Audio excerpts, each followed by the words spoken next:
He who controls the spice control. Wait, no, that's not right. It's the SSD. It's the SSD in the NAS. He who controls the SSD in the NAS controls the access time or the speed.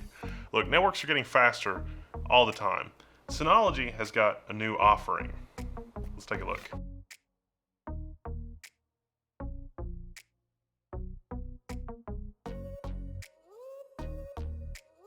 It's a new NAS experience. Would you say it's nascent? Nascent? No, I don't. The Punisher has been dispatched to my location.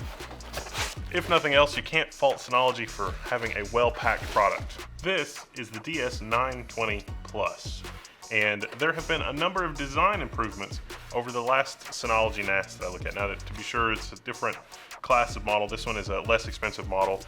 The suggested retail price of $549, $550, and that's before you add M.2s or extra memory or hard drives or anything like that. To be sure, you don't have to add extra memory. It's just that if you're watching this on level 1, chances are you're a power user and it's like, yeah, let's add some more memory. We've got Seagate Iron Wolf drives here. We've got an Iron Wolf SSD. This is a SATA SSD. And then we've also got upgrade options. There are two M.2s in the bottom of this, one here and one there. You can use that for caching. At the rear I/O, we do have one USB 3 port and one eSATA port. The eSATA port is pretty awesome because you can use that with an external hard drive so that you can do external backups to another drive that you rotate. So this can be plugged in all the time, and then you can have an external drive that, your really important stuff is copied to, and then maybe you take that to a safety deposit box or something like that. It also has all the built-in cloud backup stuff. So if your internet connection is not garbage, depending on where you live, and you can actually upload data and they're not going to yell at you about the bandwidth caps, then you can back up to Amazon S3, Glacier. Synology has their own online backup stuff, which is a better deal than Amazon's stuff.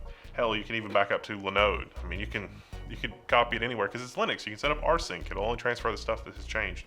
There's also one other USB 3 port on the front. Now, before you get excited and think M.2s, I can get gigabytes per second. No, this is dual 1 gig. So you're going to get about 225 megabytes per second maximum off of this unit. It's not technically SMB multi-channel, but I wrote a guide for that, and you can still use that guide because, hey, it's just Linux under the box.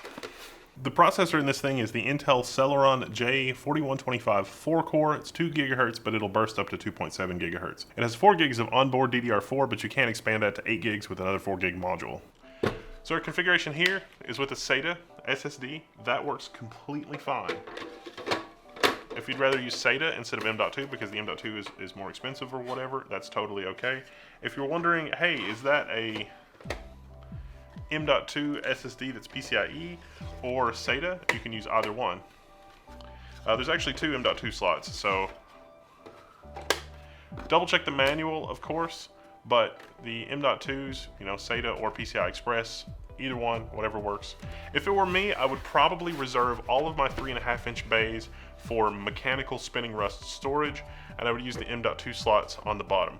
Also, really excited by this, if you take out all the hard drives, which I had done just a minute ago, there is an extra SODIMM slot right inside here.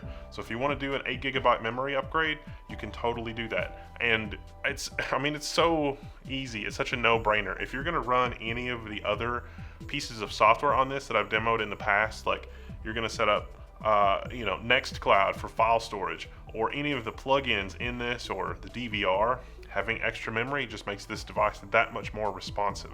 I love that you don't have to take it apart to pop in a new DDR4 SODIMM. Of course, it's got 2 big fans at the back, so it's not going to be super loud. Of course, if you get too fancy with it, then you will, even with extra memory, you will run into CPU limitations because at the end of the day, we're talking about, it's an embedded Celeron processor. It's not super powerful. It's powerful enough for the job. It's powerful enough to be a network video recorder, DVR. It's powerful enough to run your file server. It's powerful enough to run modest media servers. Not going to be doing a lot of transcoding with this on the fly, but you can run modest media servers. There is a Plex plugin for it. So there's a lot of software options. Right in the box, you do get an Ethernet cable and you get a power brick. This is a proprietary power brick, so it's a 4-pin type situation. You'll have to keep up with this, but maybe that's nice because if the power supply dies, which if there's a lightning storm or any little hiccup at all, the number one complaint from NAS units like this is, oh my gosh, the power supply died because ABC XYZ. It is not a standard power supply. I mean, it can't be in a package this small, but it's an external power brick. So at least if something goes wrong, you're not in a situation where you're going to be scrambling to find a power supply to fit, model 37. It is a Synology 4-pin power supply, so you can just go on eBay and order another one if you need to. Its output is 12 volts, 8.33 amps, 100 watts basically. All right, education time, and this is something you can use no matter what kind of network attached storage you're building. You may have heard about the kerfuffle around shingled magnetic recording SMR drives. Some vendors were pushing out drives that were labeled as safe for NAS, network attached storage, but were in fact SMR drives. SMR drives are not safe for a NAS. That's probably not always going to be true, but at least as of right now today, that's basically true. Seagate Iron Wolf NAS hard drives, the 6TB, the ST6000VN001, these are not shingled magnetic recorded drives, which is great. What shingled magnetic recording means is that the information is packed so densely on the drives that they literally can't change just one thing. So like you have a chunk of information that's quite large, and whenever you have to update something in the middle, the drive has to pull all of the information out in the chunk, zip to the middle in a memory buffer somewhere, change the one thing in the middle, and then it has to write out the entire chunk again. The problem, which is not in itself a huge deal, but the problem is that when you've got multiple physical drives, so I've got 3 Iron Wolf drives in this Synology container, in this enclosure, it has to synchronize that write operation because there's redundancy too. Like I'm going to write some information, some extra information is generated in the form of a checksum, and the information is striped across several different drives. The problem is that when you're juggling that many drives with that shingled magnetic recording operation, it is very tough to get the software just right so that you don't have a performance penalty situation, because then everything becomes as slow as the slowest drive to manage that. One of the fixes, one of the workarounds for that is to explicitly tell the host operating system, hey, these are shingled magnetic recorded drives. You may have to change your write strategy for how information is written to the drives. It's literally the write performance of those drives, except in sequential write operations for when the space is empty. Basically, the performance is terrible in every situation except that. But in a NAS situation, even when the drives are empty, the performance still isn't necessarily great because of that synchronization overhead. So in general, you'll see drives that are labeled NAS, and when they're labeled NAS, it means that it is safe for use in a NAS because it is not shingled magnetic recording.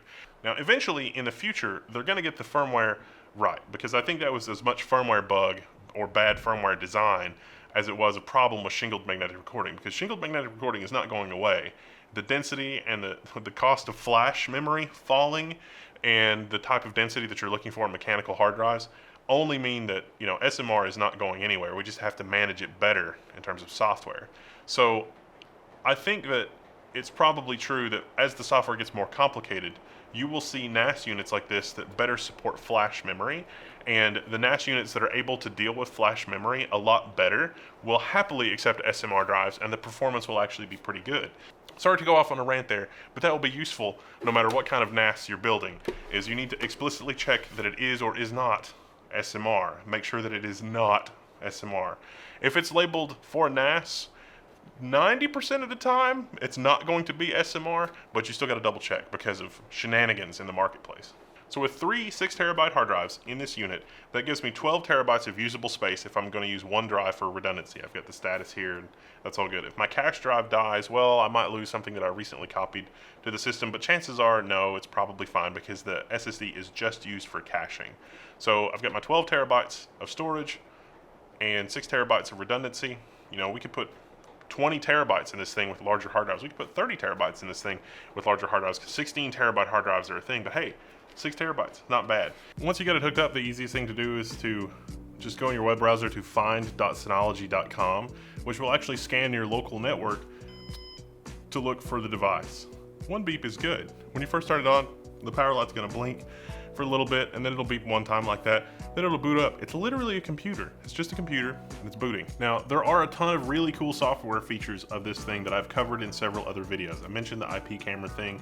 This can also be a VPN server. You can deploy that because it does Docker and Linux stuff if you want, and some virtual machine stuff if you want, and because of that, it gives you a lot of flexibility. It's also supported by VMware, so if you're running VMware ESXi, or you get like a home lab, you can actually back up your VMware VMs, which in the free version of ESXi VMware does some things to kind of hobble the backup situation so that, things are a little weird. But the Synology is able to use the SSH connection. You can enable SSH on the free ESXi. And you can back up your VMs here. Of course, if you've got one of the pay-for editions, even like the hobby license of VMware ESXi, then the Synology is able to use the VMware API and back all that up. It's got a really nice browser that has a timeline history snapshot thing, so you can browse through multiple different versions of your virtual machine to look for a file that you might have deleted a week ago or 2 weeks ago or whatever. That's Synology Active Backup for Business. There's also Hyper Backup, which we've covered in the past. You can do the offsite backups.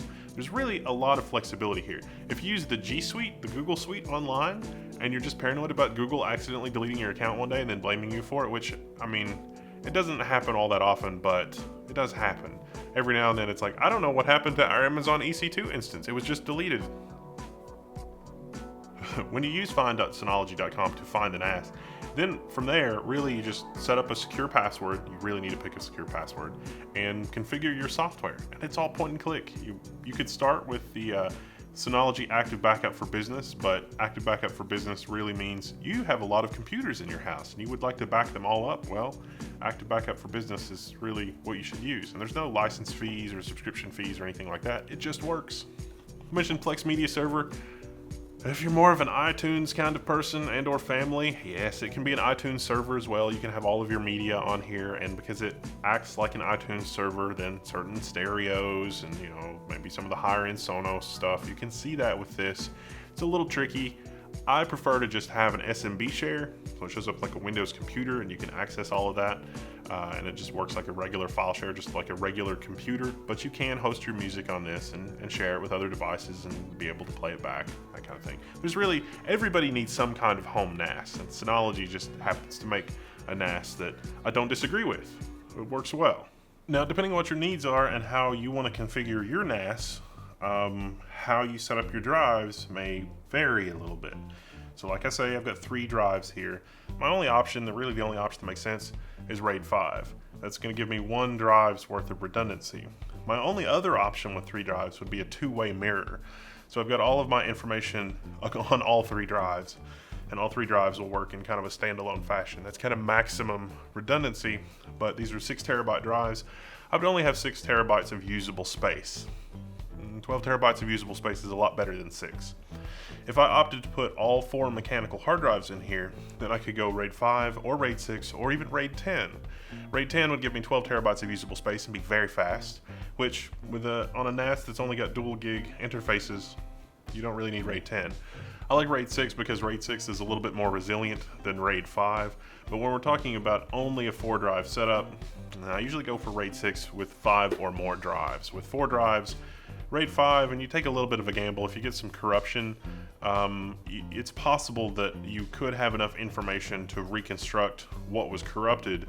It's just that you don't know which copy of the data is good, which copy is corrupt. With RAID 6, because there's an extra redundant copy of the information, there's basically 1 set of redundancy information with RAID 5 and 2 sets of redundancy information with RAID 6. RAID 6 is better able to detect a corruption type situation rather than just an outright drive crash and recover from that. So RAID 5 will recover from drive crashes, RAID 6 will recover from drive crashes, or one of the drives has not crashed but has silently corrupted some information. And some file systems like ZFS deal with that. These don't deal with ZFS because Linux doesn't deal with ZFS out of the box. You basically only get the choice of BTRFS or ext4, which is the standard Linux file system. So out of the box, you plug this in, you go to find.synology.com, you get your drives plugged in, you go to the file explorer and it says, whoa, you don't have any volumes. You need to set up a volume. And because this setup, I don't really have a lot of options, I'm just gonna pick RAID 5. You set that up. It gives you the option to say, hey, do you wanna make the SSD part of this volume? You don't actually wanna set that here. You want to let it build and create your volume from your mechanical drives. And then you want to go to the SSD cache option at the bottom, and then it'll say, oh yeah, there is an SSD in here. Do you want to add that as a cache? Depending on how you set it up, you could have read-write as an option. Being able to cache writes is nice, but if things go horribly wrong, well, you're going to lose a lot more information. With a read cache, It's going to help you in all of your read situations, and it's basically never a dangerous situation in terms of writing information to the NAS if the SSD dies or is surprise pulled or anything like that. The caching will also help. The read caching will also help if you're running things like multiple virtual machines. That's really where it's going to help you a lot. It is possible, because of the VMware integration, for you to even use this as a vSAN witness. The way that you set that up is pretty straightforward. You just set up your witness appliance on one of your VMware nodes, and then you just use the Synology Active Backup to back up the witness appliance and then restore it in place, meaning that it's going to run on the Synology. I mean, we've got a relatively anemic CPU here, but for a witness appliance, it's basically okay. So you can set up your witness appliance actually on another VMware node, back it up, and then restore it, but it's going to actually run from the Synology, which is pretty mind-blowing and pretty insane. So that's been a quick unboxing and overview of the features that you get with a DS918 Plus. So if you do want to DIY, you know, some people are going to come in the comments and be like, I can DIY this with a Raspberry Pi.